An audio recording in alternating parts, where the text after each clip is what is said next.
Dottor Luca Romano, buongiorno, grazie ancora per la disponibilità, la ringraziamo a nome di Veneto Welfare, Regione Veneto, per averci concesso almeno un po' del suo tempo per sviluppare alcune riflessioni sul futuro del welfare.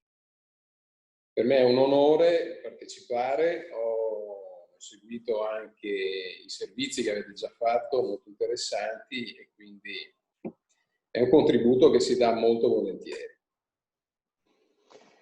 Bene, allora iniziamo quella che vuole proporsi come una prima ulteriore riflessione sul tema del welfare alla prova del Covid-19, questa pandemia, ed è un evento di tale impatto da determinare sicuramente un cambio epocale, non solo nelle relazioni sociali, ma anche oggi vediamo i numeri anche nell'economia reale. Secondo lei quali saranno le principali conseguenze che comporterà tutto questo per i sistemi del welfare, ma soprattutto per le politiche del lavoro? Beh, sicuramente ci sarà una pendolare baricentro verso il pubblico.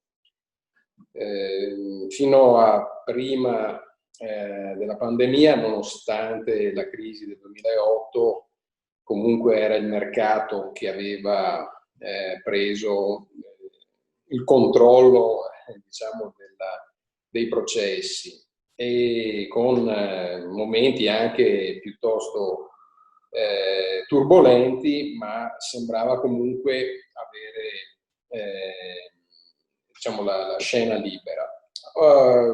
Il Covid ha effettivamente riportato il baricentro verso il pubblico, anche con delle ambiguità che a mio avviso vanno evidenziate. Nulla ovviamente da obiettare rispetto a quello che sta succedendo ovunque, cioè il fatto che attraverso il bilancio dello Stato si sostengono le imprese, si surrogano i salari di chi lavora, si interviene sui deficit dei comuni, degli enti locali. Quindi, diciamo, questa è un'azione che per mantenere in vita il sistema era assolutamente indispensabile. L'ambiguità in che cosa consiste? Consiste nel fatto che non dobbiamo pensare di abituare la società a questa situazione, perché in realtà per finanziare tutti questi interventi di tipo assistenziale doverosi,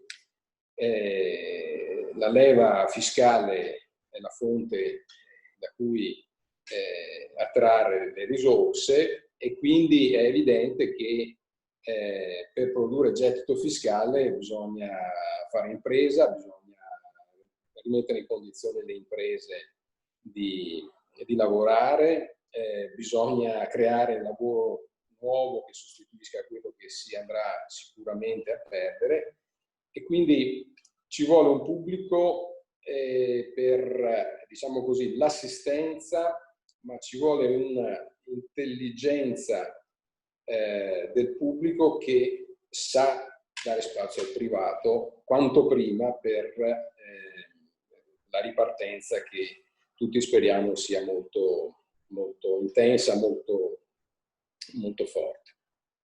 Ci sono due posizioni.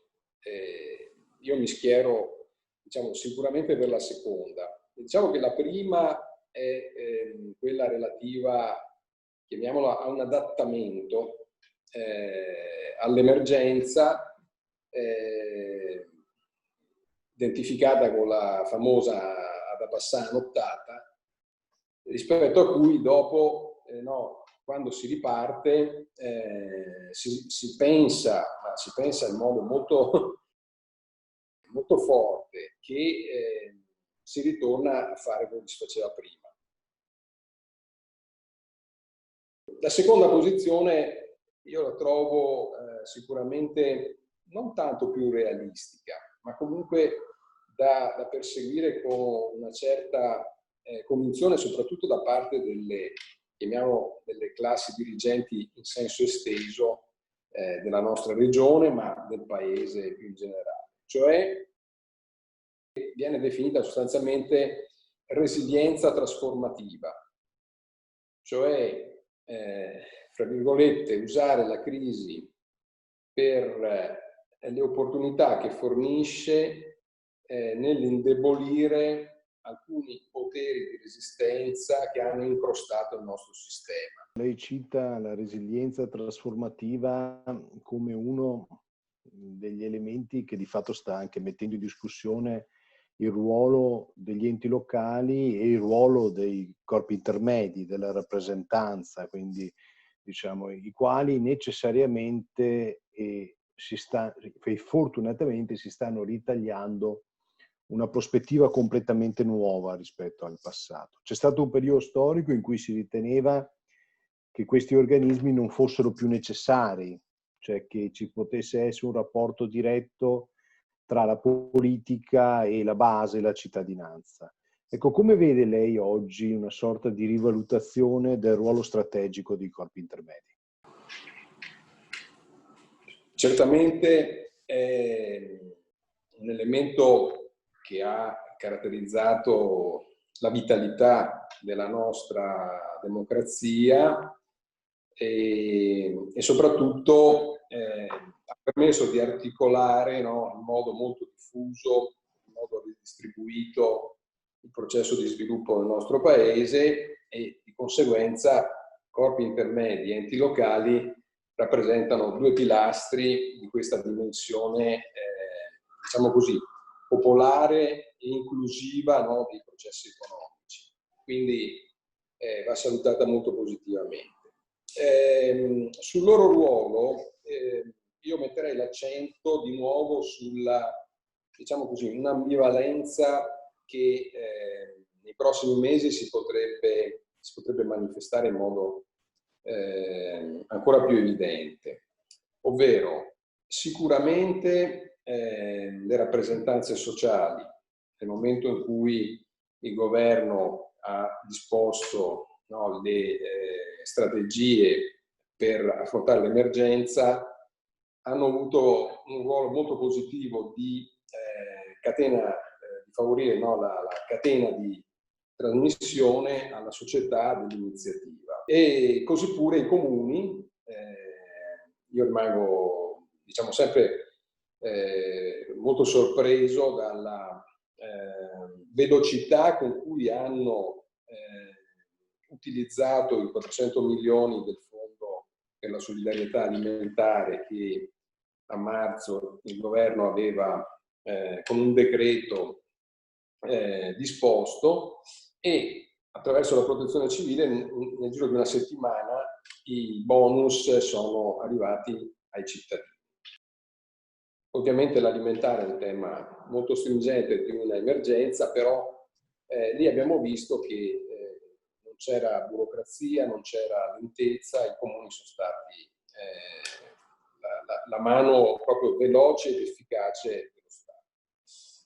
L'ambivalenza a cui mi riferisco è che sia per le rappresentanze che per gli enti locali il ruolo di trasmissione con lo Stato sarà molto più stressante da gestire nel momento in cui dai processi di assistenza dall'alto al basso si dovrà passare a progetti e strategie di ripartenza dal basso verso l'alto. Indubbio che in questa crisi, dottor Romano, le politiche di sostegno al reddito sono state e sono fondamentali, però non solo per l'emergenza, ma anche oltre l'emergenza. Questo ci introduce poi anche una riflessione forte sui temi di previdenza oggi già presenti, tra cui il tema della previdenza complementare e della sanità integrativa, ma ci porta poi ulteriormente, e da qui un ruolo strategico delle parti sociali, nella nuova necessità di tracciare un percorso storico, probabilmente ancora una volta innovativo, in tema di bilateralità. Il Veneto, come si sa, è stato il padre fondatore della bilateralità, soprattutto nel mondo dell'artigianato. Oggi, ancora una volta, la bilateralità è elemento di garanzia di stabilità sociale. In uno scenario come questo ci viene da chiederci dove andremo, quale potrebbe essere il nuovo ruolo della previdenza, come elemento sostitutivo di Stato o come luogo di ricerca di risorse innovative per sostenere l'economia reale. Secondo lei? Beh, il tema della bilateralità non è detto che accada, ma mi auguro che torni fortemente di moda in un contesto che non è agevole, perché eredita una fase storica che potremmo fare iniziare da lontano, dal 92-93, dagli accordi di concertazione fatti allora a Roma, in cui era evidente la centralizzazione dei rapporti tra datori di lavoro e lavoratori in una logica di politica economica e di politica sociale, politica dei redditi concertata centralmente. La bilateralità territoriale ha sofferto questo periodo di rincalzo verso una dimensione più centralistica. Invece oggi noi vediamo che potrebbe tornare fondamentale un assetto nel quale la concertazione tra le parti sociali diventa identificazione di obiettivi comuni e, attraverso gli enti bilaterali, gestione di politiche e di strumenti che implementano concretamente questi obiettivi. Lei citava la previdenza complementare e la sanità integrativa. Sono due ambiti diversi nei quali probabilmente bisognerà anche costruire degli elementi di maggiore somiglianza funzionale. Mi riferisco per esempio al fatto che in un'intervista precedente era stato Paolo Feltrini a sollevare la questione. Nell'ambito della sanità integrativa sarebbe interessante vedere se il sistema assicurativo attuale non può essere ibridato di più con la forma che utilizza per esempio l'ente Solidarietà Veneto nella previdenza, cioè di costruire sul singolo lavoratore, indipendentemente dai suoi cambiamenti di lavoro, una portabilità dell'accumulo dei contributi. Oggi invece è invalso nella sanità integrativa il sistema, diciamo così, assicurativo classico che ha un impianto solidaristico, ma non, diciamo così, non permette una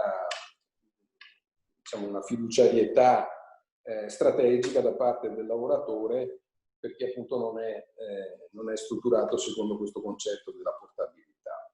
Allora, partiamo dalla previdenza complementare. Il successo dei fondi territoriali è certamente da imputare a una virtuosità del radicamento territoriale. Tutta la, chiamiamola anche lezione storica della bilateralità veneta è dovuta al fatto che il rapporto tra contrattazione, costruzione di politiche comuni, enti bilaterali, obiettivi comuni, era fortemente radicata nella legittimazione del territorio. E quindi tutti questi enti beneficiano di una comparatività molto superiore di percentuale di lavoratori e di utenti perché l'ente è vicino al territorio, è veloce nel cogliere le domande e nel trasformarle in servizi. Quando si centralizza tutto questo apparato, ovviamente l'allontanamento dal territorio comporta una forte diciamo così, diminuzione, no, di reciprocità tra gli utenti e l'ente stesso. Quindi la previdenza complementare oggi è molto forte in Veneto, ancora più forte nel Trentino Alto Adige, proprio per questa territorialità degli enti. Quindi è evidente che in questa situazione è auspicabile perseguire una strategia di questo tipo anche in altre zone del paese, rilanciando e non stemperando il valore dell'esperienza regionale che è stata fatta. Per quello che riguarda la seconda parte della domanda che mi faceva, cioè i fondi previdenziali possono concorrere al sostegno dell'economia reale e quindi intervenire concretamente nei processi di rilancio del post-Covid. Oggi sicuramente abbiamo uno scenario che si presenta complicato per il fatto che da un lato c'è un aumento della concentrazione a livello globale di questi fondi e dall'altro ci sono, diciamo, cominciano insomma a intravedersi delle tangibili difficoltà di alcuni di questi fondi di avere dei rendimenti generosi e stabili, no? Quindi inevitabilmente. Di conseguenza il tema di impieghi che vadano verso l'economia reale diventa assolutamente centrale, perché se i fondi ignorano troppo l'economia reale, ignorano troppo le condizioni che permettono di avere dei rendimenti soddisfacenti. In questo immaginiamo un ruolo strategico del pubblico. Se potessimo riflettere assieme su quale sarà, quale potrebbe essere. Diciamo che in passato si era abituati, ad esempio per quanto riguarda gli ammortizzatori sociali, erano tipicamente di competenza statale. Oggi le politiche lavoro sono di competenza regionale, quindi già questo fu uno spartiacque significativo e le regioni sono i gestori dei fondi europei, quindi i fondi POR di promozione e sviluppo regionale del territorio. Quindi un nuovo ruolo del pubblico, un nuovo ruolo che la struttura che rappresentiamo dovrà ritagliarsi. E come possiamo immaginarlo? Per evitare di riproporre i conflitti del passato, che sono stati esperienze significative, immagino ci siano anche buone esperienze oltre a quella veneta. Qui si tocca un altro punto dolente che alcuni diciamo, rimandano alla questione di una irrisolta architettura delle competenze Stato-Regioni e quindi della tensione. Io, diciamo, non vedrei quello che è successo anche nel nostro paese durante l'emergenza in termini eccessivamente drammatici da questo punto di vista. C'è stato sì un momento di confusione, ma sicuramente poi diciamo una certa articolazione territorio complesso come quello italiano, le regioni in un certo qual modo lo rappresentano. Anzi, sono più preoccupato del fatto che determinati strumenti faccio anche un riferimento esplicito, no, al fondo bilaterale per il sostegno al reddito nel mondo dell'artigianato, nato nel 2012 quando era ministro Elsa Fornero, ha tutti i limiti e i difetti di uno strumento che è stato pensato per essere universalistico nel assegnare ammortizzatori sociali a tutta la fascia del mercato del lavoro non di media grande impresa, industriale o commerciale, quindi quella che è la cassa integrazione in deroga, che viene sostanzialmente gestita ancora centralmente tramite l'INPS e che non ha assolutamente trovato una ordinata ricomposizione con il soggetto che poi è titolato nell'erogazione e che è appunto la regione. Quindi oggi noi abbiamo uno strumento che ha una stranissima conformazione locale statale e non rimanda in modo adeguato a una connessione con il livello che poi dispone della competenza che è regionale. Questo ha comportato e sta comportando enormi disagi a una grande fascia di lavoratori, di ritardi, ma soprattutto va eliminata tutta questa distorsione. Questo per dire che cosa? Per dire che soprattutto nell'ambito delle politiche del lavoro, nei prossimi anni noi avremo bisogno di una cornice istituzionale normativa che permetta alle regioni e a una regione come la nostra in modo particolare di organizzare con grande autonomia le politiche del lavoro, perché ci sarà una fase nella quale noi dobbiamo effettivamente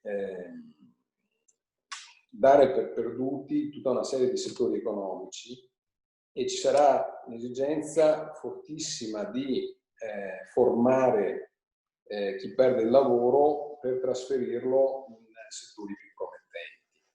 E francamente gestito da Roma questo processo non funzionerebbe. Lei non vede un rischio in tutto questo, e poi andremo anche a concludere le riflessioni, di scivolare da una crisi sanitaria a un'attuale crisi economica, passando per il rischio di una crisi democratica? Allora, mi rendo conto che la domanda possa essere, però voglio dire, potremmo rifletterci. Allora, indubbiamente diciamo, la gestione dell'emergenza ha dato il segno di quanto chi poi è il decisore in ultima istanza in questa fase ha in mano il pallino. Quindi per il governo è il premier, per la regione è il governatore, per le città è il sindaco. Questo probabilmente ci dice che stiamo andando in una fase in cui sarà più importante nella nostra struttura democratica la divisione, diciamo così, istituzionale dei poteri, di quanto non fosse prima il peso di una divisione tra parti politiche, quindi di schieramenti, diciamo, nelle assemblee elettive. Lo stiamo vedendo a tutti i livelli, no? Si sente dire in sede locale, a volte in sede regionale, in Veneto e sempre più spesso anche a livello nazionale, ma dov'è l'opposizione? Cosa fa l'opposizione? Perché effettivamente la dinamica ha fortemente verticalizzato il peso del decisore di ultima istanza. Quindi siamo abituati a una democrazia politica che vive della dialettica tra maggioranza e opposizione e tra le singole forze politiche. Nel nostro sistema istituzionale peserà probabilmente anche dopo l'emergenza questa dinamica di concentrazione della dialettica politica sul decisore di ultima istanza. L'importante è che, come si diceva prima per le competenze, ci sia effettivamente una capacità di resilienza trasformativa che metta le istituzioni di qualunque livello esse siano, quindi i comuni, le regioni e lo Stato, nelle condizioni di poter gestire in modo compiuto determinate competenze che sono assegnate al proprio livello.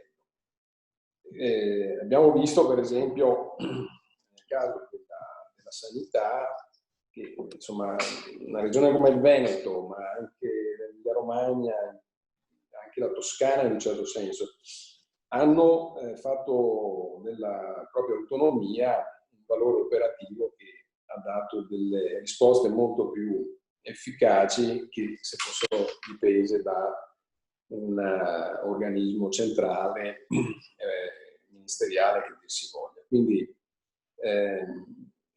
disegnare bene questi nuovi equilibri fra i livelli istituzionali può essere un elemento che rivitalizza la nostra democrazia per quello che magari in questa fase farà perdere dal punto di vista della distinzione fra schieramenti.